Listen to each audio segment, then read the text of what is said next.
This week at the box office, How to Train Your Dragon: The Hidden World finds $55.5 million and a #1 opening weekend. Alita takes a steep dive in its second week of release, and Fighting with My Family is impressive in its first week of expansion. All this and more on this episode of The Weekend Take.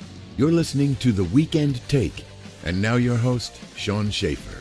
Hello everyone, and welcome to The Weekend Take. I'm your host, Sean Schaefer, and with me this week is one of the hosts of a free podcast, Rob Lumley. Rob, how are you doing? I'm good. Thanks for having me on. Oh, glad to have you on. For those of you new to the show, what The Weekend Take is, The Weekend Take is a weekly podcast that breaks down the weekend box office results, but looks beyond the numbers at the talking points, trends, and topics of the film industry. We'll get started the way we do with every episode, looking at the films that left the top 10. This week, there were 3 such instances. First was The Prodigy from Orion, dropped from the number 9 position down to number 13, taking in $1.1 million, a 63.7% drop from last week. The film lost just about half of its theaters, losing 1,199 screens to bring its count down to 1,331, a per-screen average of $863, and brings its cume up to $13.5 million in its third week of release on a $6 million budget. The next film to leave the top 10 was Glass from Universal, dropped from the number 8 position down to number 12. Glass took in $1.7 million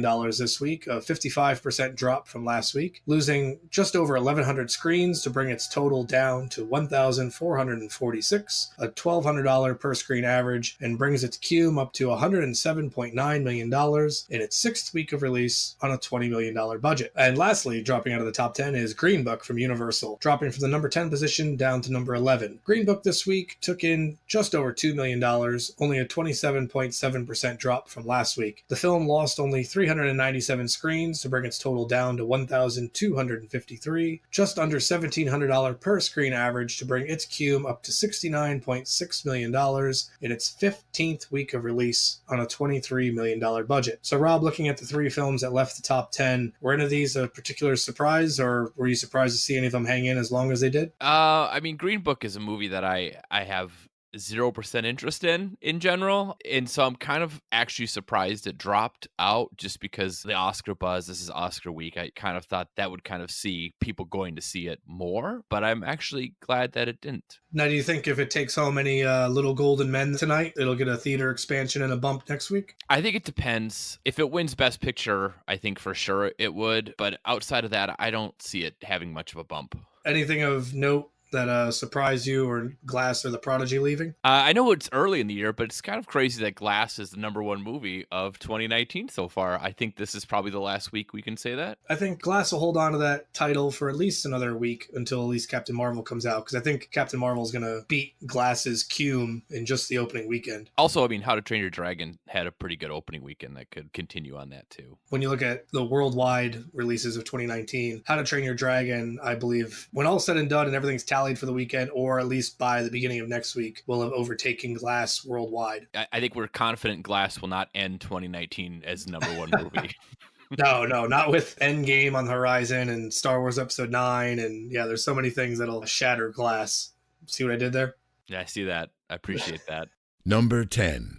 All right, well, let's get started on our top 10. And first up at number 10 is Run the Race from Roadside Attractions, which took in $2.2 million on only 853 screens, giving it a $2,665 per screen average here in its opening frame. Now, this particular title, I didn't do my research on because honestly, I didn't expect it to even crack the top 10 on so few screens, and I hadn't heard anything about it. But Rob, I believe you were telling me that you at least checked out the trailer. You know a little bit about this film? I know a little bit about it. It looks like Tim Tebow produced some nonsense about football playing brothers, I guess would be the best way to describe this. You won't believe this, but it looks like one of the brothers gets hurt. No. Yeah. And I think the other brother, then they train together to run track so that they can get a scholarship and get out of their small town. That's the movie. Listen, I actually love the show Friday Night Lights. It's I would say, an underrated show. If you watch a trailer for Run the Race and you're like, that looks good, you should just watch the Friday Night Lights show. That's good. I'm sure this looks terrible. I'll be honest. I hope it enjoys its time in the top 10. Barring some miracle that Tim Tebow prays very hard for, this film will not still be in the top 10 next week. Who knows? I mean, 853 screens to pull off $2.2 million is is not bad. And No. Roadside Attractions typically isn't a huge distributor either. No. It does have some success under its belt. Their most successful project that they've put out is I Can Only Imagine, which actually came out around this time last year. It opened on March 16th, 2018. That took in $83 million. Run the Race is not I Can Only Imagine, but to crack the top 10 is certainly an admirable feat. So before we move on to number 9, I have a little game for you, Sean, if you're willing to play it. Oh boy, is this like a jigsaw game, or is this like a? Yes. I have taken taglines for all 10 movies, and I've mixed them up. And so what I'm going to tell you is a tagline for one of the 10 movies that we're going to talk about today. It could be this movie or not. You simply have to say if you think this tagline is for Run the Race or not. Are you ready? I am ready. Okay. Based on a true story. It's not for this film. You are correct. I'll leave it at that. I don't want to tell you what it's for, but I have an inkling as to which film that is for. Am I allowed to guess that, or do we just wait till the end of the game to? wait till the end of the game. Let the listeners think about it for a while. Number 9. Well, moving on now in the countdown, we're up to number 9. Down from number 7 this week is The Upside from STX Entertainment, taking in $3.2 million, a 41.5% drop from last week. The film only lost 633 screens, bringing its count down to 2,148, still averaging $1,500 per screen, and its cume sits just a shade under $100 million. It sits at $99.7 million in its 7th week of release, as I stated, on a $37.5 million budget. Do you think Kevin Hart, when he decided to do this movie, thought this was his chance at an Oscar? Do you think it's odd that this film that could have been his best chance at an Oscar happens to open the year that he was asked to host the Oscars and then have to leave? Yeah, that's true. It's just I'm going to sound very negative, but that's because we're at the bottom of the top 10. This looks terrible to me as well.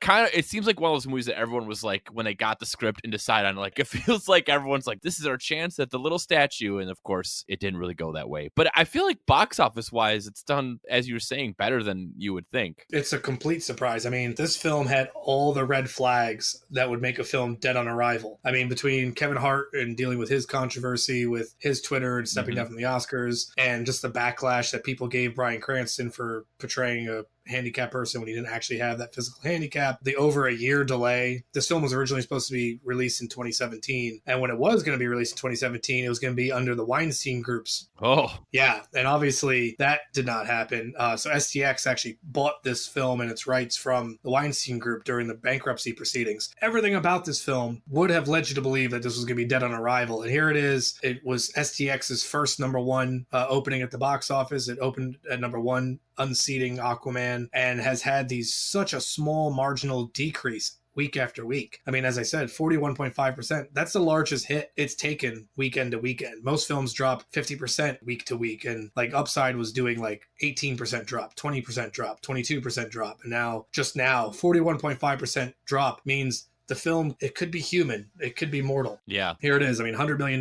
It'll be STX's only second $100 million release, just behind Bad Moms, which is really odd company to be in. Yeah. Wow, that is interesting. I knew about this movie, but also just rewatching the trailer, you're just like, oh man. I think I've read somewhere that there's a scene where Kevin Hart's character just has trouble even saying the word penis. I mean, I don't know. If that's not acting.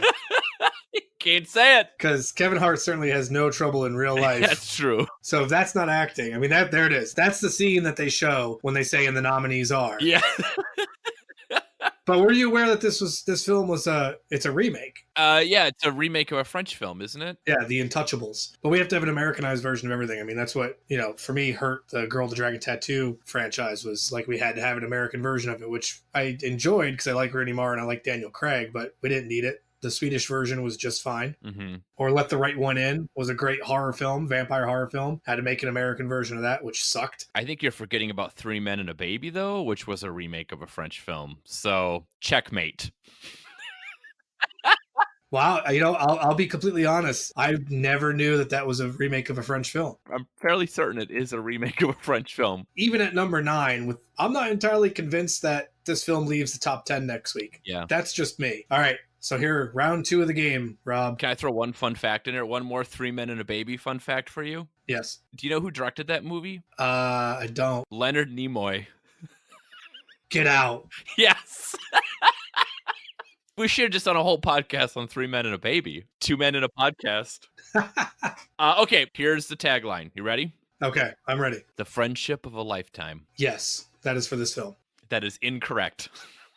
Really? Okay. Wow. You know what? I think I know which one that one's for. Okay. All right. You got me. I'm 1-1. 1-1. Pretty good. You're listening to The Weekend Take. Visit our Patreon page to become a patron of The Weekend Take, and for as little as $1, you'll receive exclusive content and perks. Number 8. All right, so moving on to the countdown now, we're up to number 8. Down from number 6 this week is Cold Pursuit from Lionsgate, taking in $3.3 million, a 44.8% drop from last week. The film lost 310 screens to bring its count down to 2,320, still averaging just over $1,400 per screen, and has brought its cume up to $27 million in its third week of release. Now, this film, starring Liam Neeson, is another one of these films, like we were discussing Kevin Hart, that ran into its own bit of controversy in the week leading up to its release. Oh, that's right. Liam Neeson having a bit of a confessional, but not with a priest, instead with a member of the press, which can be much more detrimental. Mm-hmm. All in all, I mean, $27 million for Cold Pursuit for yet another one of these, Liam Neeson action films. But I did speak with someone who saw this film and said that it's almost like Liam Neeson chose this film because the film almost pokes fun at Liam Neeson's age and being a man of special skills that he is. I guess at one point in the film, he's laying there in pain because his arthritis won't allow him to grab his pistol the right way, and him and the guy are joking about it, and then he shoots him. This movie seems made up. Like, this is one of those things that I can't believe is real. That said, it looks super dumb, but very fun. I would watch this movie. But essentially, it's like someone was like, whoa, what if we have Liam Neeson, but he's a snowplow truck driver? And they're like, yeah, that works. Like, that's the pitch of this movie. Liam Neeson, revenge for a dead child, snowplow truck driver. I think the dartboard's pretty full, throwing darts of ideas. Like, okay, Liam Neeson it's like there's only one spot left, and it's snowplow truck driver. It's all because, last year he was the commuter, just a regular working guy on his way to work. Yeah. He's been all these things, and yet somehow has these special skills. Like, do you know, was there some past life or career that this character has that allowed him to have ability to handle a weapon? I don't think so. Liam Neeson as like an action film star, sort of like Dusty Rhodes in like the 80s, right? He's like the everyman that shouldn't have the abilities that he does, but somehow, with just sheer determination and care win. That's a wrestling reference for you, the Dusty Rhodes, but that's what it reminds me of. It's just like, he's your hardworking everyman that can kill an entire gang if he needs to. I know about the American Dream, Dusty Rhodes. Yes. Okay, so tagline for this. You ready? Sure. None of the feels. None of the feels. I'm going to say no. That's correct. It is not none of the feels. All right. I'm doing all right. Yep. 2-1. With this film, certainly not an Oscar contender. Do you think, is this one that I report next week leaving the top 10, or does it have a little bit of staying power, or is this all wrapped up? I'm not sure. This is sort of the part of the year where you kind of have like a lot of nonsense that comes out.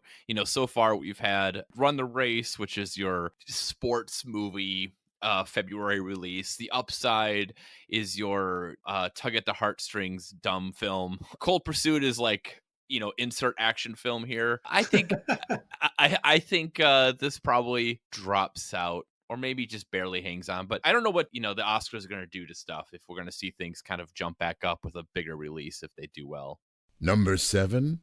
So moving on to the countdown now, we're up to number 7 now. Down from number 5 is Happy Death Day to You from Universal, taking in just under $5 million, a 47.5% drop from last week. The film managed to pick up 5 theaters to bring its count up to 3,212. It averaged just over $1,500 per screen and has so far brought its cume up to $21.6 million in its second week of release on a $9 million budget. Now, with Happy Death Day to You, as I talked about last week, kind of an odd situation Happy Death Day to You finds itself in, because the first film was released prime time in October by Universal, had a $26 million opening weekend, and here we see the sequel get released very quietly in February. So I'm not sure what Universal's strategic planning was for that film. But I mean, even its cume after 2 full weeks of release, or 10 days rather, at $21.6 million is still less than the opening weekend of the first one. So what's going on here, Rob? Why did Universal do this, and what were they thinking? I mean, I think this might be an example of a sequel being rushed out, because Happy Death Day was only like a year or two ago, right? Like, it's not that long ago. Yeah, it was October 2017. Right. Okay. So, like, this seems a really quick turnaround. I didn't know that this was a sequel. I just thought, what a weird title, Happy Death Day to You.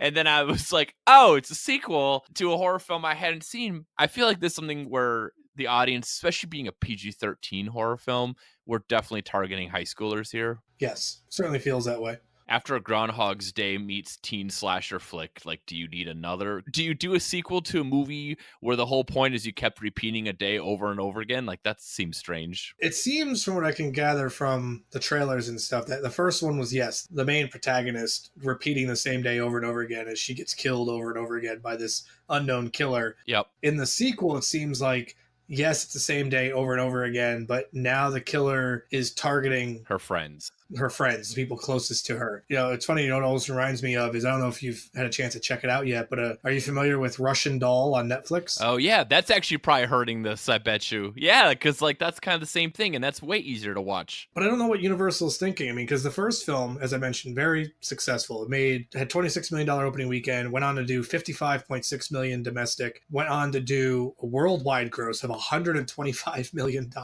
Wow. You know, if it's not broke, don't fix it. So release it in October. Yeah. But instead, we're going to release it really quietly in February. I mean, it's going to be profitable regardless. I mean, it's only a $9 million budget. So far, it's already up to $42.5 million worldwide. So I would imagine warrant a third film to complete the trilogy. Maybe the ending lends itself to a sequel. Maybe it doesn't. But for a horror film, does it really need to lend itself to? No, it does not. So the question will just be, do we release that in February, or do we go back to an October time frame? I mean, I don't know. What are your thoughts on just the kind of these kind of genre horror films in general? I mean, how do you feel about them? I mean, it seems like the problem sometimes is they feel like they have to be released on these certain days, right? So you have the Halloween time, and Valentine's Day is kind of like that second time. Like, I think of like My Bloody Valentine and like other movies. Mm-hmm. And it seems like this is kind of like how you counter program to people going to see a romantic film during Halloween, right? Oh, go by yourself to a horror film, or go take someone to a horror film, and, you know, maybe they get scared together. I don't really know what else you do. I mean, I guess they could have waited until October, but maybe they have a different horror film that Universal feels more comfortable releasing then. That's true. I mean, because Escape Room earlier this year, PG-13 genre horror film, that did over $100 million worldwide. So it's not the worst place in time to release a horror film. No. It just seems like not the optimal time. You know, you'd want to release it when people are itching to be scared. Yeah, I don't know. It's tough for horror films in general. So you kind of just find a week where there's not a whole lot going on and try to jam it in there. Releasing over Valentine's Day weekend was probably good counter-programming strategy on their part, at least to that extent. Yeah. All right, I'm ready for round 4 here of the game. This one's easy. Some of these are tough to find new ones for. Same Day New Killer. Yes, that has to be for this film. Yeah. I didn't really know where else to put that for you to possibly guess anything else. All right, so 3 up, 1 down. All right, I'm doing all right so far. Yeah. Good average. Number 6.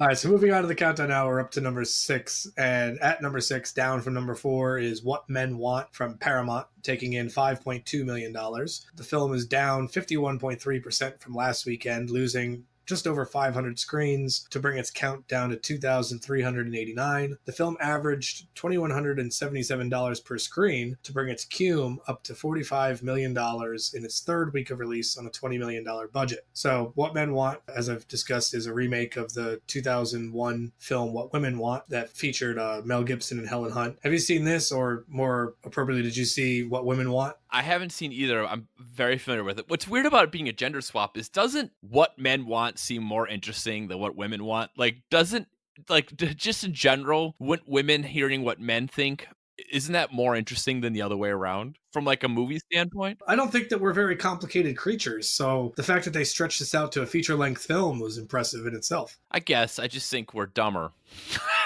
so and so there's just dumber thoughts that are going in that you can have more pratfalls with. In that regard, yes, it works. In what women want, yes, there was comedic elements to it, but the whole story arc led Mel Gibson through really understanding that women were these complex individuals that needed to be understood, and there's a bit of moral high ground to it. Whereas with this film, I don't think there's none to be found. I think it's just going to be flat out comedy, which is great. It works great for Taraji P. Henson and Tracy Morgan because they're both very good at the comedy genre. How does What Women Want age? I have a feeling that probably doesn't age great. Not in today's landscape of kind of complaint politics. It does come off a little sexist, a little racy. Yeah, I mean, Mel Gibson plays this playboy, and just Mel Gibson himself. Yeah, I was gonna say. Yeah, he's career has taken some turns since 2000. Yes, it certainly has taken some turns since 2000. But he's made it well known that he's not a fan of Jewish people, and he's had his own PR nightmares to go through. So yeah, I don't think that the film aged well. I mean, no one's releasing a special edition 20th anniversary of that film. I don't. It's not going to be re-released in theaters. Yeah, I don't think What Women Want aged well over the last 20 years, and which leads me to believe that What Men Want, I'd be curious to see it because I want to, or at least be able to read the script, because I want to see how fine of a line that they walk to not offend anybody. Yeah, that's kind of like we're starting to get to the upper half of this countdown of the box office. And I think overall, we're going to kind of get to this. I thought this is a pretty good weekend considering it's February. It's like I said, this is the dumping ground. And like there's like quite a few movies on this list we're going to talk about that I would either want to watch or like wouldn't mind seeing, which I think is pretty good considering. Yeah, I mean, it's already improvement over last weekend when Alita was number one, was the worst. And it's a holiday weekend, so it's usually a busy time. But last weekend when Alita opened, that was the worst President's Day weekend in 15 years. Oh, wow. Just the opening weekend of How to Train Your Dragon was bigger than numbers 1, 2, and 3 cumulatively. Yeah. For last weekend. So much better weekend this weekend. It's nice to see as we get closer to prime time to release films, the into the spring, the late spring, and certainly into the summer, that now the field is being filled out with like films, as you said, that are a little bit more appealing to the larger masses. Like I'm seeing more films in the top 10 this week that I want to see than I did last week. What's amazing is the most original film we've talked about so far is probably Cold Pursuit, a Liam Neeson vengeance film. That's true, yeah, because that's February. Yep, that's February. Okay, so What Men Want, here's the tagline, or is it? The perfect revenge is all in the execution. I'm going to say no. Yeah, it absolutely is not. That's Cold Pursuit. Which is a really funny tagline, actually. It is. Up 4 and down 1. Killing it. You're listening to The Weekend Take. Visit our Patreon page to become a patron of The Weekend Take, and for as little as $1, you'll receive exclusive content and perks. All right, so now we've reached the point in the show where we take it aside and get to know our guest a little better. This week, we have Rob Lumley, who's one of the hosts of a free podcast. So, Rob, tell us a little bit about yourself and a little bit about a free podcast and the Midnight Boys. Yeah, so Free Podcast is a clever name we came up for our podcast. Unfortunately, the SEO on it is really bad. So, but it's a free podcast or afreepodcast.com. And what we do is we kind of look at movies and we do seasons around themes. So, for example, season 1 was about cinematic fail sons. So we looked at movies that had a fail son, which we sort of define as someone who was born on third base but can't get home. So like we talked about Gladiator and Batman Returns and Harold and Maude, and then we even went like silly with like Billy Madison and Tommy Boy, and even more into the horror genre with The Omen. And finally, we talked about The Graduate. And we also have some bonus episodes that we've talked about. And then I'm excited to say that in March 5th, we start our second season. And our second season is on fear and phobias. So, for example, our first episode will be about the movie Open Water. So that's kind of the thread that we start with. But we tend to, my friends Joe and Duff and I, we tend to go on tangents quite a bit. And before we had done that project, we were in the minute by minute world. We had done Titanic Minute, which is looking at the movie Titanic minute by minute. So there was an episode for every minute. So there's 195 episodes. And then before that, my friend Joe and I had just done Tombstone Minute, which is the same thing about the movie Tombstone, only 130 episodes, being a much shorter film. So yeah, and the Midnight Boys is just sort of the name that years ago, Joe and Duff and I were friends in college, and my now wife would call us the Midnight Boys because we would stay up late at night watching movies all the time. So we just decided to use that for the name on podcasting as well. How does one go about making an episode for every minute of Titanic? And at some point, does your mental acuity break down? Yeah, I mean, that's kind of, people who like the show kind of said that by the end, it was less about the movie and more about like watching three friends trying to deal with each other and finishing this project. And it just got more and more off the rails as we went on. We had one episode that we didn't say anything. We just, without mentioning it beforehand or afterwards, we just did a full episode about a random episode of Cheers. We just released that as like one of the minutes and just like never mentioned why we did it. What was the Midnight Boys' consensus about the door? Could Jack have fit on the door with Rose? We don't think they would have, just because of buoyancy and trying to get on there without flipping it over, and the fact that they were trying to do this while they were like freezing to death, literally. I don't know, like that's one of those things where like none of us are very big fans of like the movie plot hole people. Or I know there's like YouTube videos and stuff where people just love to like harp on like, oh, how could this happen? Just forget it. That's just a waste of time. Going into season 2 now, season 2 surrounds phobias. Yeah. I know what some of the lineup was, but then there was an episode that you were going to let the fans pick. Yes. Or at least the fans generate the field of options that then you guys would then pick from. Correct. How far along in that process are we? Have you made a selection or?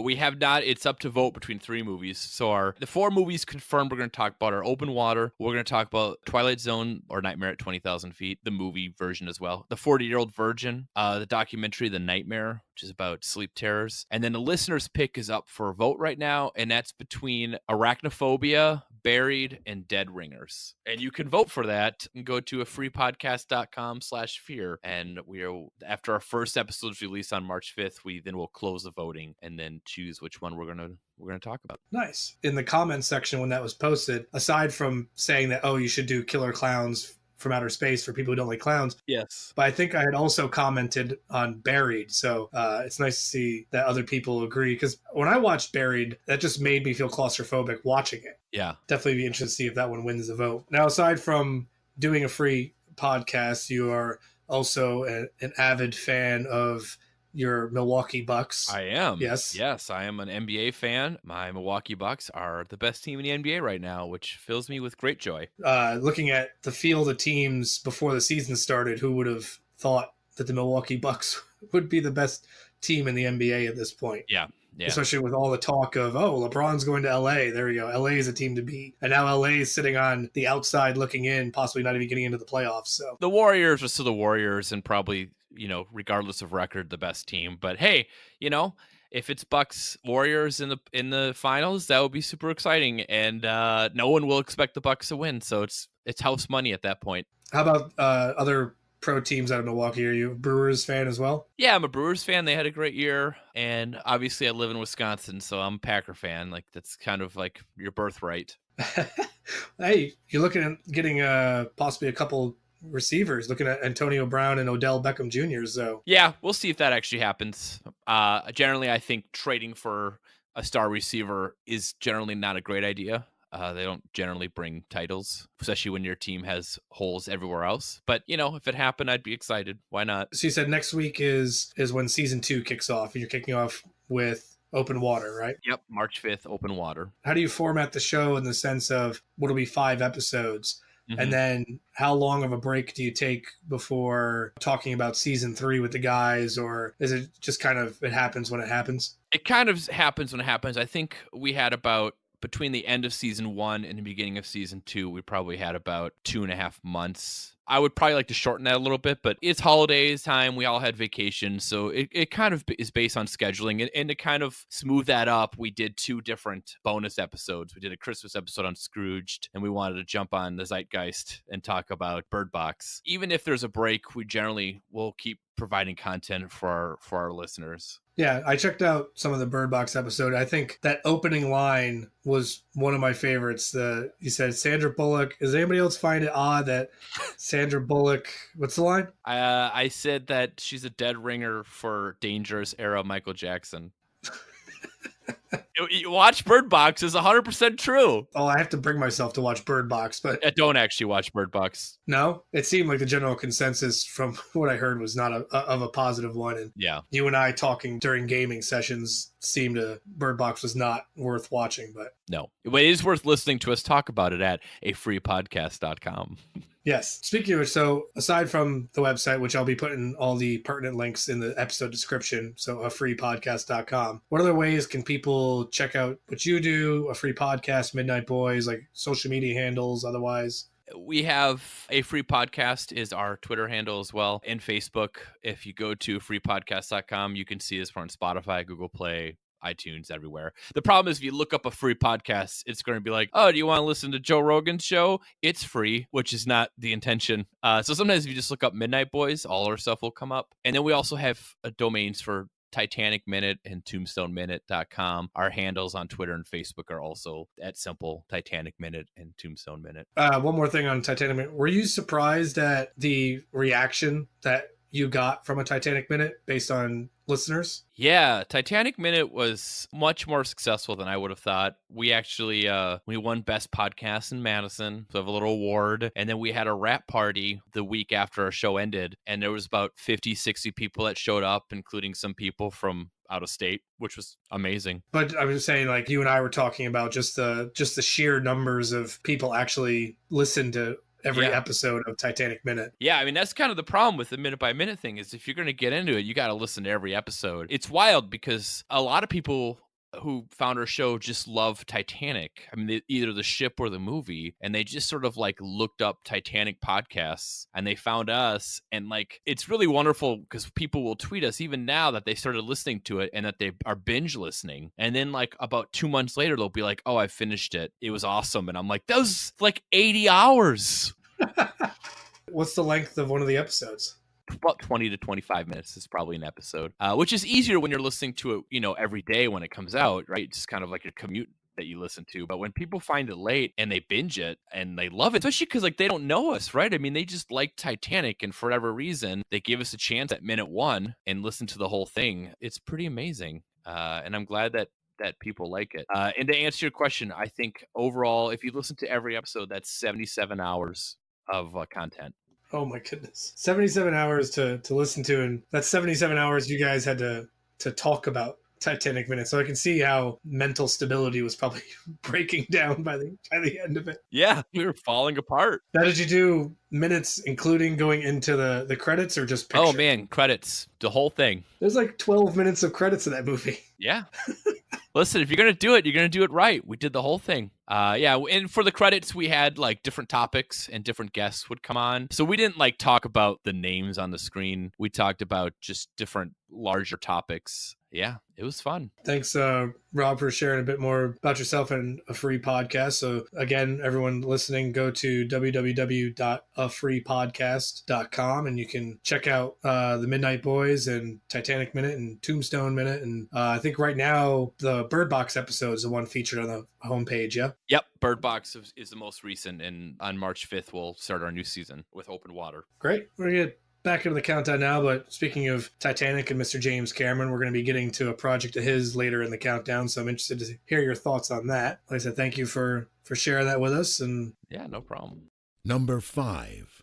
Moving on to the countdown now, we're up to number 5. Down from number 3 this week is Isn't It Romantic from Warner Brothers, taking in $7.5 million, a 47.3% drop from last week. Its theater count held steady at 3,444, and its per-screen average was $2,181 per screen to bring its cum up to $33.7 million in its second week of release. So Isn't It Romantic, starring Rebel Wilson, is an interesting comedy because it's a romantic romantic comedy that pokes fun at romantic comedies when Rebel Wilson wakes up in a romantic comedy. So what were your thoughts on Isn't It Romantic, Rob? At first, when I was watching the trailer for this, I'm like, oh, here's your normal late February theatrical release, right? It's a rom-com. And it even has like the trailer itself is a rom-com genre convention, right? There's a walk into a pole pratfall, and then like even the music that plays during the trailer is like the music you hear in every single romantic comedy. But then you kind of learn that this movie's strangely meta about being about someone in a rom-com, and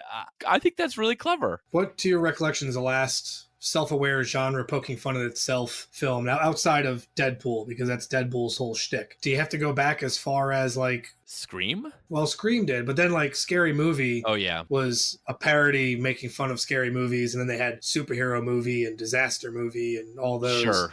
I have a question for you then, Rob, just to put you in the situation. If you had to wake up and be a character in a genre film, what would your choice be? What genre film would you wake up in? Oh, man. Okay, so my first thought initially was like, well, it could be Liam Neeson in an action film, but I don't want any of my family dying. So I'm gonna not say that, because that's part of the gig. If you're Liam Neeson in an action film, no one should be friends or family with Liam Neeson, because they all get kidnapped or murdered or it's awful. Stay away. Don't swipe on him on Tinder.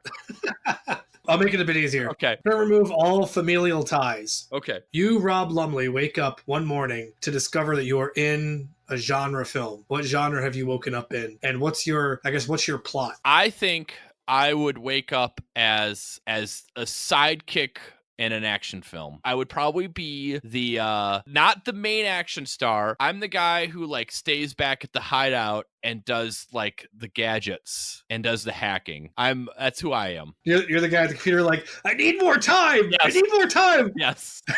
Okay. For me, it's got to be like sci-fi. I think I need to wake up and be Valerian. Okay. There you go. That's a good one. I need to either be Valerian or I need to be Corbin Dallas. Okay. I'd love to be in Star Wars, but I'm so uncoordinated, I'd chop my own hand off with a lightsaber. So otherwise, I want to be in something like Pan's Labyrinth or something Guillermo del Toro did, so I could just be immersed in like a very beautiful yet terrifying world. Okay. Yeah, that's good. Yeah, sci-fi is the way to go. That's a good choice. Then you're going to a different world then. Looking at Isn't It Romantic now in its second week of release and only dropping 47%, which is pretty admirable, because typically any romantic comedy, especially one opening on Valentine's Day, tends to have a much steeper drop the second weekend because everyone's gone out. So I'll be curious to see how this film plays out. I don't think I'd go to the theater, but this is a movie where I could definitely see once it's on streaming, my wife and I watching. Okay. Yeah, so I'll be interested to see how this film plays out the rest of its run and to see what it looks like next week. We'll see how it does. But before we move on, Rob, I know we're in this tagline game, so hit me with it. I'm ready. Isn't It Romantic, based on the incredible true story? No, this is not it's not the tagline for Isn't It Romantic. Right. It is not. Isn't it romantic? I'm 5 up, 1 down, so You're killing it. The worst I can do is bat 500. You're listening to The Weekend Take. Visit our Patreon page to become a patron of The Weekend Take, and for as little as $1, you'll receive exclusive content and perks. Number 4. So moving on to the countdown now, we're up to number 4, and this film in its first week of expansion makes a huge leap from number 40 up to number 4, which is Fighting With My Family from MGM, taking in $8 million its first week of expansion, a 5,673% increase from last week, as the film went from 4 theaters to a staggering 2,711. The film averaged just under $3,000 per screen and has brought its cume up to $8.2 million in its second week of release. This film is one that I'm going to be interested in checking out. It's from MGM through WWE Studios and produced by Dwayne Johnson, but follows the true life story of WWE superstar Paige, who grew up in a very wrestling-oriented family. Her parents both performers and own and operate a wrestling promotion in England, and so it follows her journey from youth through getting this opportunity to be in the WWE and the people she meets along the way, and myself being a fan of WWE product, which is why I was very happy when you made the Dusty Rhodes reference earlier. Yes. So then are you a fan of the pro wrestling product, Rob? I have a on again, off again relationship with professional wrestling. I'm currently off, as in I'm not a viewer, but I do generally have very fond emotions towards WWE. And this movie is nutty to me, and I'll tell you why. There's two things that really change my mind on it. I tell you what, one of them is not WWE films. Like when I see WWE films, I'm like, oh boy, oh no, this is probably not going to be very good. But this has two things going for it. Number one, it has Dwayne Johnson. You get The Rock's involvement.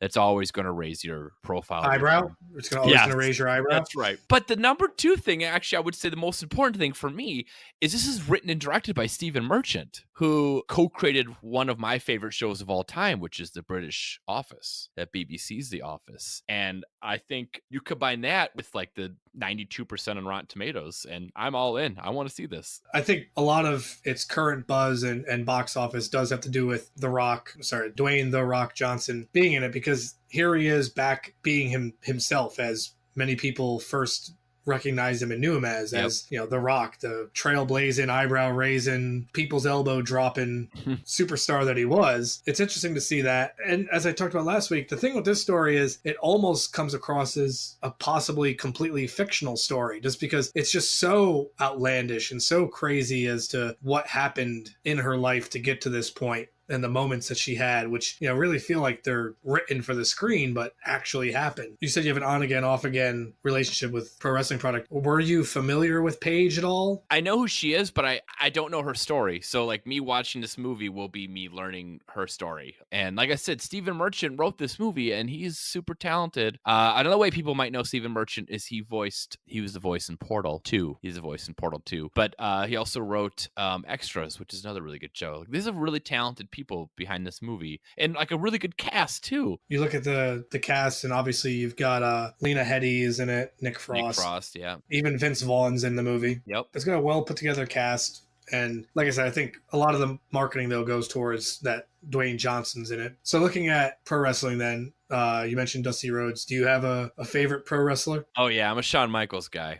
Me too. Yeah. Me too. Mr. WrestleMania, he's my absolute favorite. Thankfully, none of the political madness surrounding the McMahon family or people who are making fun of Vince McMahon for restarting the XFL, none of that stuff seems to affect Fighting With My Family. It's got a strong performance in its first week of expansion. It looks like it'll continue to be a strong performer. I know I'm going to go see it, trying to go see it this week if I can. We'll just see how it does. We'll see how it does. All right, so in the tagline game, yes, you've already done based on a true story, based on an incredible true story. Now, I wanted to attribute one of those to Fighting With My Family. So after you give me the tagline you have for this and whether I'm right or wrong on it, I need to know which true story thinks they're incredible and which is just like, it's a true story.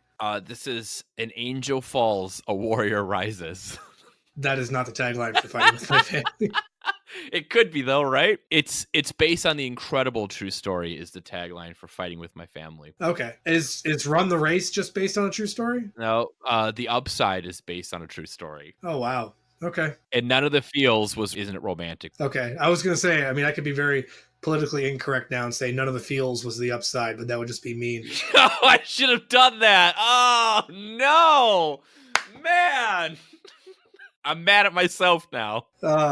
Someone's going to send me a very hateful comment about that. All right. So I'm doing good. I'm 6 up, 1 down. So I can't lose. Yep. You're looking good. You're looking good. Number 3. All right. Moving on to the countdown now. We're up to number 3. Down from number 2 this week is the Lego Movie 2, the second part from Warner Brothers, taking in $10 million. It dropped 51.9% from last week. It lost about 470 screens to bring its screen count down to 3,833. It had a per-screen average of just over $2,600 and has brought its cume up to $83.6 million in its third week of release. So Lego Movie 2, as I mentioned, is accumulated $83.6 million, but as nice of a number that is, it's still trending far below the other Lego movies that preceded it, minus Lego Ninjago. But the core universe being Lego Movie, Lego Batman Movie, and now Lego Movie 2, see Lego Movie 2 trending far behind. Lego Movie 2 is at $83.6 million.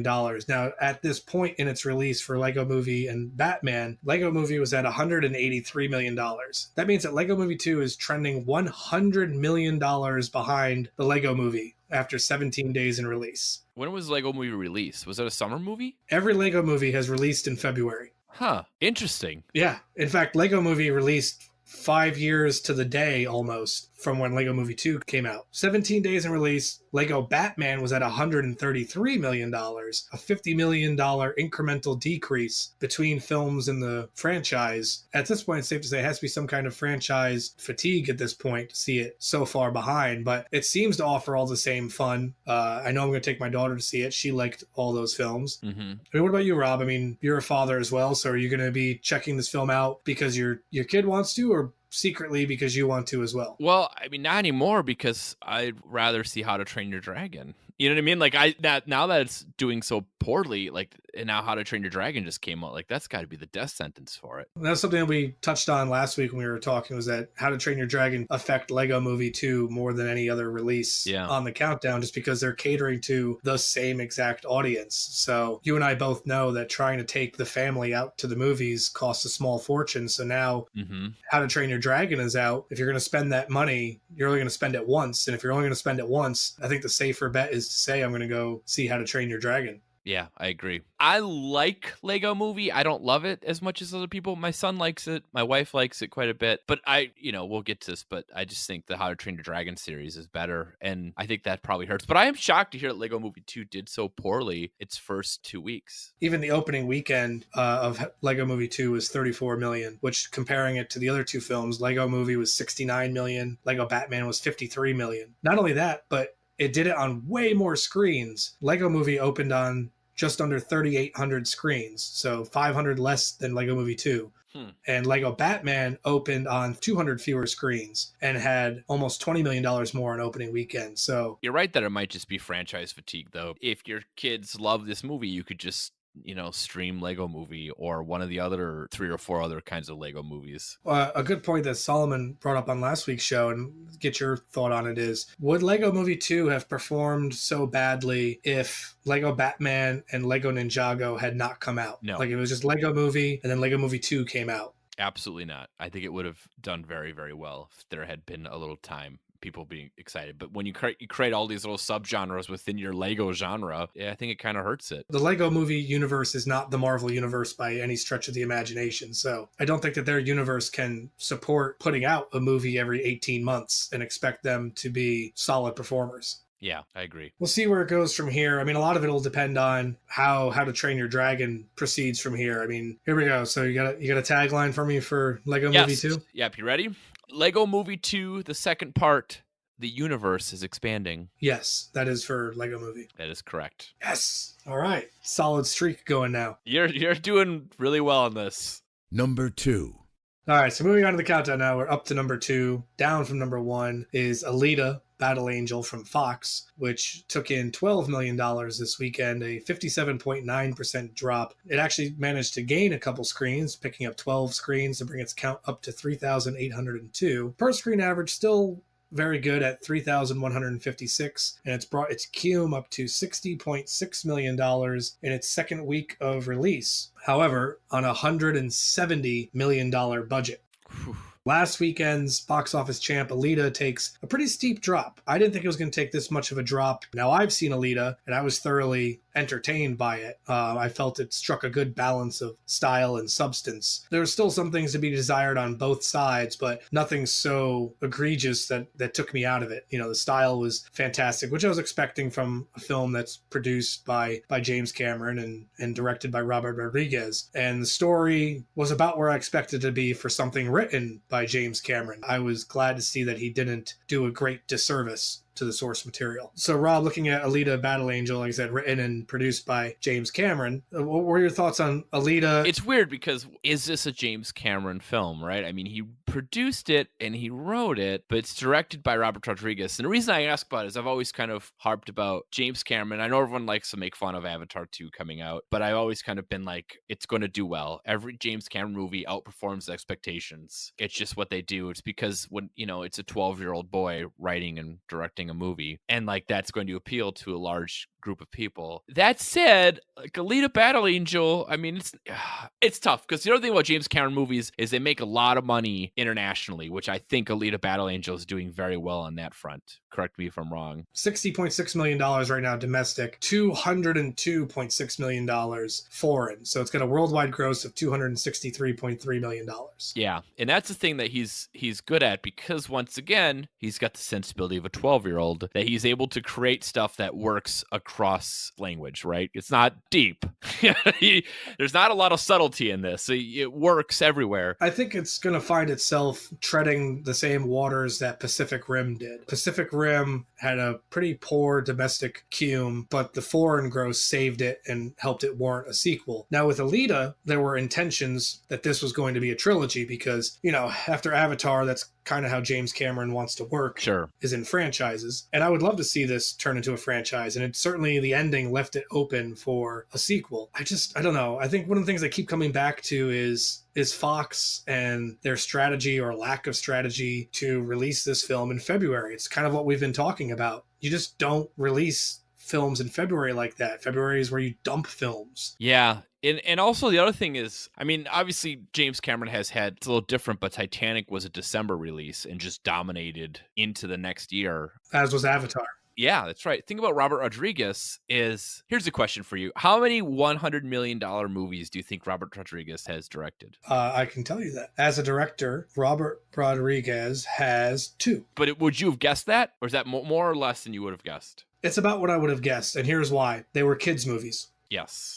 And I guess that's what I'm kind of wondering is, like, Robert Rodriguez, it's sort of like what happened to him?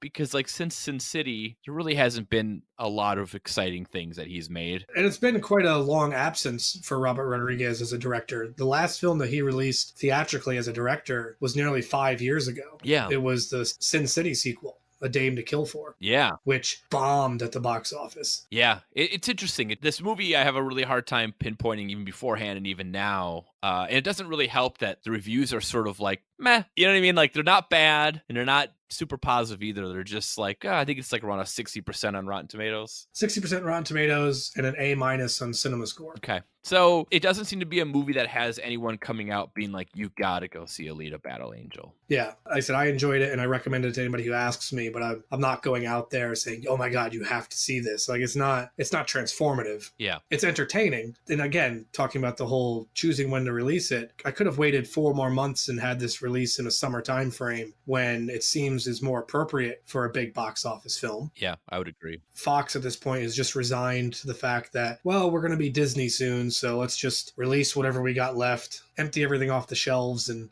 put it in theaters. And interesting. I don't know. I don't know what the thought process was on it. I'm glad it's out, because I got to see it. But I think by releasing it in the way they did, when they did, I don't think I'm ever going to get to see a sequel at this point. Does it hold on its own? Does it still function and worth seeing, even if it's the only one? Yes. I mean, everything except for, the last 30 seconds. Because the last 30 seconds are a direct message that the story's continuing. There's a very complete story in the film, but then that last 30 seconds is like, okay, well, if it did continue, we know where she's going. We know what her intentions are. Gotcha. Okay. Interesting. I think the foreign gross is going to save this film. It'll be interesting to see how it does from here forward. A 58% drop is not what I expected. Hopefully it can slow some of the hemorrhaging so that it can continue to pull in some domestic gross as well. And it still has a couple foreign markets to open in as well. So we'll see how it does there. What do we got for a tagline on this one, Rob? Alita Battle Angel. She can hear men's thoughts. Let the games begin. No, that is definitely not the tagline. Although with all the other powers she has, I wouldn't be surprised if that was one of them. But there you go. I'm assuming that's what men want. That is what men want. That's right. You're listening to The Weekend Take. Visit our Patreon page to become a patron of The Weekend Take. And for as little as $1, you'll receive exclusive content and perks. All right, so before we get into our number one, Rob, tonight's the big night for the industry. It's the Academy Awards. Yeah. By the time the show airs, they'll have concluded and we'll know who our winners are. We're going to take that opportunity to try and predict some of our winners for tonight or some of the upsets that we expect. Now, I know as part of an event you're going to tonight, you've already cast your ballot. I have. Yes, I have. I go to an event every year. It's an Oscar party. You cast it about a week beforehand, and then they give out prizes. And the winner, the grand winner, gets a Oscar the Grouch mug. Huh? Last year I won, so I'm hoping to get another Oscar the Grouch mug this year. Oh man, then you could be a two-time That's right. Oscar the Grouch winner. All right, so we're gonna do a little bit of a game with this. That's going to be who should win and who will win. Oh, okay. I only have who will win. Who should win? Okay. All right. We're not gonna do all 24 categories. I don't have a 3-hour broadcast like the Academy does. So I have a few select categories I'm going to do, and so I'm going to see what your thoughts are. So I'm going to start with Best Cinematography, which is a category that's near and dear to my heart. The nominees for Best Cinematography are Lucas Zal for Cold War, Robbie Ryan for The Favorite, Caleb Deschanel for Never Look Away, Alfonso Cuarón for Roma, and Matthew Labatic for A Star Is Born. So Rob, who should win, who will win?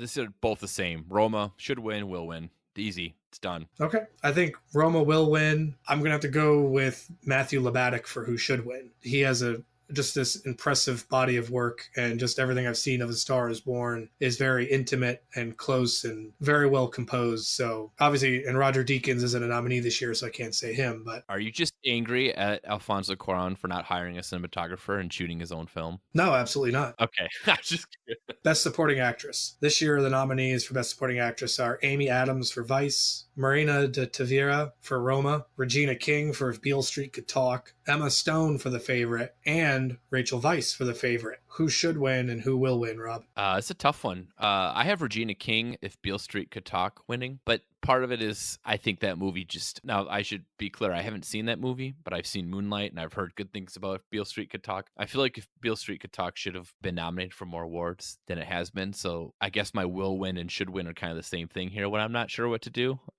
So I'm going for Regina King. I'm going to agree. I think Regina King will likely win. For who should win, I like Regina King. I know that her performance is probably stellar, but I feel the same way about Rachel Weisz probably for The Favorite. Just what I've seen of her, both in working with Yorgos Lanthimos on The Lobster and now what I've seen of her from the trailers for The Favorite, she's very good at what she does in that role. But yeah, I think Regina King ultimately takes home that award. And Amy Adams, bless your heart, someday you're going to get that win. I think this is her 6th nomination. It's going to happen. She's great, and it might not happen for a movie she necessarily should win it for, but the Academy does love to do Lifetime stuff, so it will happen to her for her eventually. I mean, they've been doing it to Meryl Streep for 40 years, so yeah. Best Supporting Actor, and in Best Supporting Actor we have Mahershala Ali for Green Book, Adam Driver for Black Klansman, Sam Elliott for A Star Is Born, Richard E. Grant for Can You Ever Forgive Me, and Sam Rockwell for Vice. So who should win? Who will win?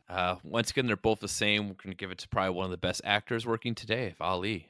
He's fantastic. I haven't seen Green Book. Like I said, I don't know if I ever will. I've had enough of race movies from the point of view of a white person. This movie came out in 2018. We don't need that. That's not a viewpoint we need anymore. But Ali is fantastic. He's great in everything I've ever seen him in. I agree. I think that he should win, and I think that he will win. And Best Actress, the nominees are Yalitza Aparicio for Roma, Glenn Close for The Wife, Olivia Colman for The Favorite, Lady Gaga for A Star Is Born, and Melissa McCarthy for Can You Ever Forgive Me? So, Rob, who should win? Who will win? Will win will be Glenn Close. This is our historical one. I think Glenn Close has been nominated a bunch of times, so I think she'll finally get it here. What should win? Aparicio's really good in Roma. The Favorite is I almost watched it yesterday, but it's on my list to watch really soon, and I want to see Stars Born. I think Close will win, but Aparicio should win. But I'm fine with anyone winning on this list, actually. I agree. I mean, the only person maybe I'm on the fence about is probably Melissa McCarthy, who a couple nights ago took home not one, but 2 Razzie Awards for being in Life of the Party and Happy Time Murders. So, but then also took home the Razzie Redeemer Award, which is for someone who redeems himself. They gave her that for her Academy Award nomination for Can You Ever Forgive Me? Yeah. I think Olivia Colman will win. Okay. Who should win,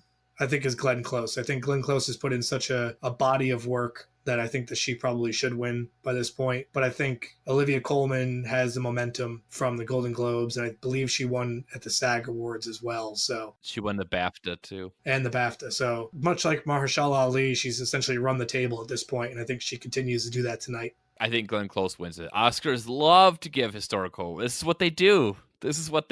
Goes to Glenn Close. That's my bet. Okay. So now in the Best Actor category, the nominees are Christian Bale for Vice, Bradley Cooper for A Star is Born, Willem Dafoe for At Eternity's Gate, Rami Malek for Bohemian Rhapsody, and Viggo Mortensen for Green Book. Pretty stacked list of actors here, so who should win and who will win? I mean, everything I've seen or heard says that even though Bohemian Rhapsody isn't that great, that Malik is very good as Freddie Mercury. Oscars love to give awards to people playing real people, historical characters. So I think Malik will probably win.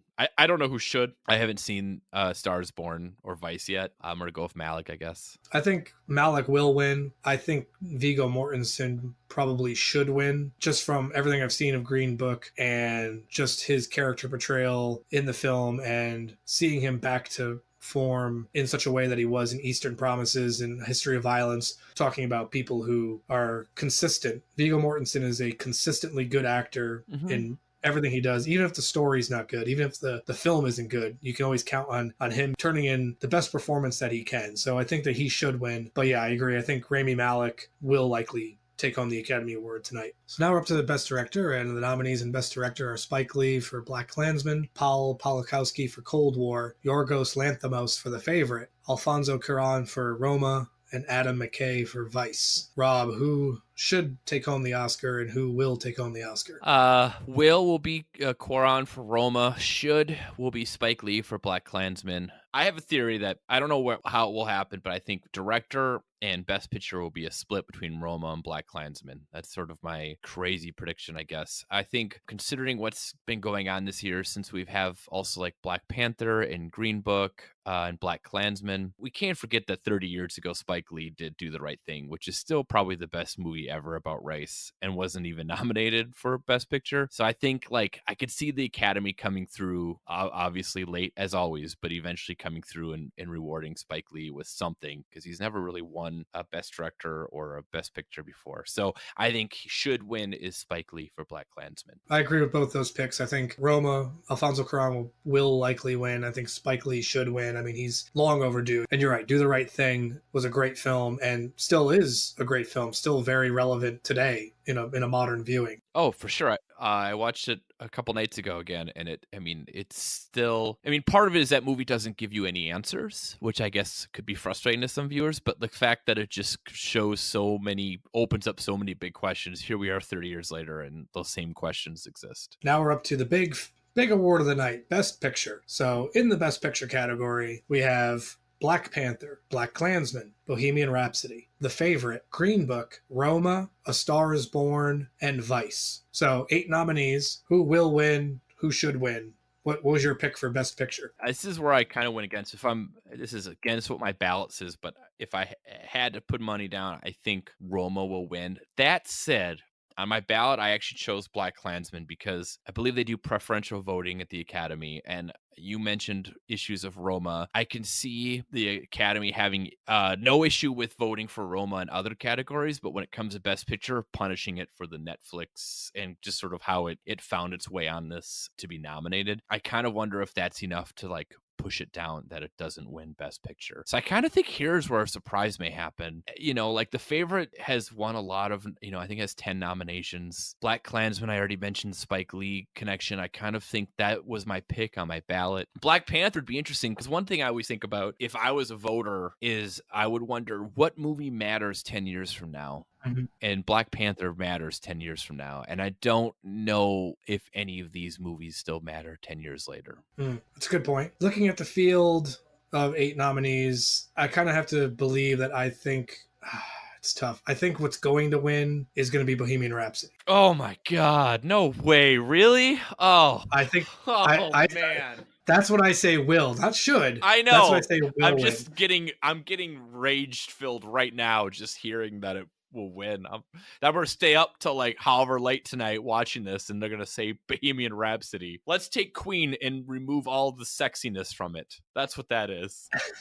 So I think Bohemian Rhapsody will win. I think BlacKkKlansman deserves to win. Yeah. That's how I feel it ultimately shakes out. I think you're right. I think they're going to punish Roma in the Best Picture category because of the kind of skirting around the eligibility requirements. I don't think Black Panther takes home Best Picture. Yeah. Just because, yes, it's the first, superhero movie to really get nominated and it stands out, as more than a superhero movie. I get it. I think Black Klansman should take home Best Picture. I think Bohemian Rhapsody ultimately does. I think Spike Lee should take home Best Director. I think Alfonso Cuarón ultimately does, but it really depends on how much the Academy's like, Roma, we gave you the nominations. We got a lot of backlash for it, just like we got a lot of backlash about cutting 4 categories from the broadcast.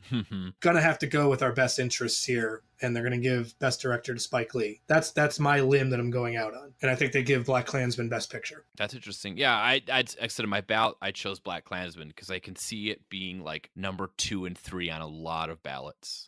We'll have to see how right we are when I report next week. Yes. Number 1.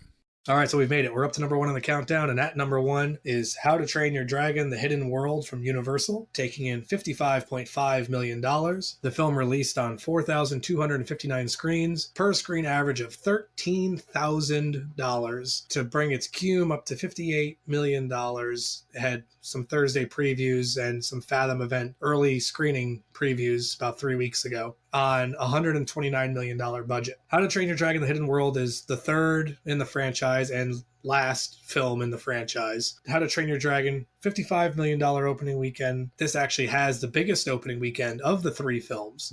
The first How to Train Your Dragon had a $43.7 million opening weekend. How to Train Your Dragon 2 had a $49.4 million opening weekend. And here we have How to Train Your Dragon 3, The Hidden World, at a $55.5 million opening weekend. Now, granted, it's also the largest opening of all 3 films, opening on 4,259 screens, $129 million budget. So somehow they also made it for less than they made the other 2 previous films. The first film cost $165 million to make. The second film, $145 million to make. This one, only $129 million to make. So they've become, I guess, more frugal in how they decided to make the film, I suppose. I guess also animation costs must drop, right? I would think it's just cheaper to do the animation than it was 8 years ago. Maybe that's wrong. I believe that it could be. I mean, with the advancing of technology and, there's a lot more automation to it probably as well, I'd imagine. So it's probably less man hours. So yeah, I could see that. So now looking at How to Train Your Dragon: The Hidden World, it had already released worldwide, I believe, 3 weeks ago. So it's already got a foreign gross of $216.9 million. So it's already brought its worldwide cume up to 274.9. Still has a way to go, obviously, to get to the 2 preceding films, but it's off to a great start, that's for sure. Yeah. What are your thoughts, Rob? What are your thoughts on How to Train Your Dragon? I think the first 2 movies in the series are very good, and if this is more of the same, then that's great. My son loves it. I love it. My wife loves it. This is like, one of those family movies you can put on and never really get tired of it. This is like the one series that I think DreamWorks has that feels like it's on par with Pixar. And also, like we talked about Lego Movie 2 as sort of saturating the market with Lego movies. I think How to Train Your Dragon is the opposite, right? I mean, it's about 4 or 5 years between each movie, and people either see it in the theater or they grow up with it or they watch it and then they eventually want to see the next one. And I think that's a smarter release strategy to like, this is why the third one has the biggest release of all of them. The strange thing about the How to Train Your Dragon series is that each film ultimately had a different studio behind it. Like, yes, DreamWorks did the animation. Oh, you're right. So the first one was Paramount and DreamWorks release. The second one, Fox released, and now Universal's releasing this one. Now, granted, DreamWorks is the studio behind the animation, which also seems odd to me because Universal's go-to for animation is usually Illumination. To see Universal releasing a DreamWorks animation film is a bit strange. That is strange. And I don't know why. I mean, all the films were financially successful, so why the need to change distributors so much? I mean, maybe they weren't successful enough to Paramount to hold on to it, and so they just handed it off to Fox, who then handed it off to Universal. I don't really know, but whatever the cause, whatever the reason, there's obviously a mass appeal still to this franchise, as it seems each film makes more than the predecessor. So I guess this is Universal's gain to be had. Now, how do you feel about this being the end of the franchise, the end of the story? You think it's wise of them to wrap it up in 3 films? Yeah, I do. I think trilogy makes sense. All 3 are, reviewed well, kept the cast, everything kind of, I guess the studio changed, or distributor changed, but you've done it. Now you can kind of retire that and move on. I think as like a consumer, I'm very happy with it just being a trilogy. But I mean, how do you think that'll impact all the ancillary material they have? I mean, they have a show on Netflix. Do they wrap that up as well? Like, is this the kind of point of just retirement for the story as a whole? What do you think the chances are they carry on with the Netflix show? Or better yet, what are the chances that they decide, you know what, we're going to make another movie, but skip theatrical entirely and go directly to Netflix? I could definitely see the show existing in the training your dragon world. I don't know what else to call it. I can't see Jay Baruchel, or is how you say his name, coming back and doing another one. So is this film on the docket to see with the family? Yeah, I don't know when, but we for sure, if our weekend wasn't so busy, we probably would have gone this weekend. But maybe next weekend we'll end up going to see the movie together. You're listening to The Weekend Take. Visit our Patreon page to become a patron of The Weekend Take, and for as little as $1, you'll receive exclusive content and perks. Well, speaking of next weekend, looking ahead, we've got 2 fairly wide releases coming out next weekend. The first of which is Greta from Focus Features, releasing on 2,000 screens, or a little bit more than that. And we also have Tyler Perry's A Medea Family Funeral from Lionsgate, releasing on about 2,350 screens. Looking ahead to next week, Rob, does How to Train Your Dragon hold on to number 1, or does it get unseated by something like Tyler Perry's A Medea Family Funeral, which seems to be a perennial box office success for Tyler Perry? I think it will hold on. I agree. I think just based on the sheer number of screens that it's on, I mean, it's sitting on 4,259 screens, and Medea is only opening in roughly 2,350, so almost half the screen. Mm-hmm. So unless Medea throws up a Hail Mary of huge per screen average, I can't see it mustering enough on that number of screens to overtake How to Train Your Dragon. Now, that's not to say that it won't be close, because traditionally the Medea films open very well in theaters. I mean, looking at the Medea films, they average about a $26 million opening weekend. $26 million puts it right at that 50% drop for How to Train Your Dragon if it drops 50%. So I think it'll be close. But I think How to Train Your Dragon holds on. So that's what we have to look forward to next week. But for this week, that about wraps it up for us. You know, Rob, I want to thank you for joining me this week, and for, you know, sharing your insights. And we didn't do the tag for our number 1. Sorry. Okay. How to Train Your Dragon, The Hidden World. Tagline: is it the weight of the world, the love of a brother? No, I'm going to say that's Run the Race. Yeah, that's Run the Race. Yep. All right. So I went 9-1. You did. That's impressive. All right. I'll take it. I'll take it. I'm ready for the All-Star game. First annual tagline game. All right. Well, like I said, that wraps it up for us this week on The Weekend Take. I want to thank Rob for joining us. And so just one more time, Rob, just give us your info on a free podcast and how people can get in touch with you or check out the show. Yeah. You can go to afreepodcast.com. Find all our contact information there, or if you're looking for it, I would just search Midnight Boys, because if you look up a free podcast, the search engine does not tell you about our podcast. They tell you about very popular free podcasts. I'm actually surprised you were able to get the domain of freepodcast.com. It seems like something someone would have snatched up immediately. Yeah, I was very proud of it when I thought of it and bought the domain, and so I was like, oh, perfect, and I didn't think like, oh no, iTunes is going to punish this on the search engines. And so, freepodcast.com, and it's also a free podcast if you're looking on any of the social media like Twitter. And Yep. Facebook.com, free podcast. Twitter.com, a free podcast. We have a listeners group. If you really enjoy that, you could join our listeners group. That is you can go to freepodcast.com/freeloaders, because the name of our podcast group is Freeloaders, listeners of a free podcast. Awesome, which I'm a member of as well, and I like to see the posts you guys make there. Mm-hmm. The Weekend Take is also on social media. We're on Twitter @Weekend Take. We're also on Facebook, facebook.com/The Weekend Take. And be sure to check out our Patreon page at patreon.com/The Weekend Take.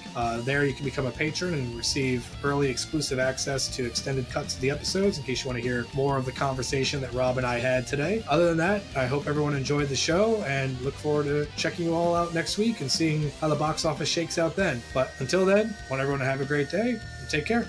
You've been listening to The Weekend Take. Be sure to subscribe on iTunes and Google Play, and follow us on Facebook and Twitter. Visit our Patreon page to become a patron of The Weekend Take, and for as little as $1, you'll receive exclusive content and perks.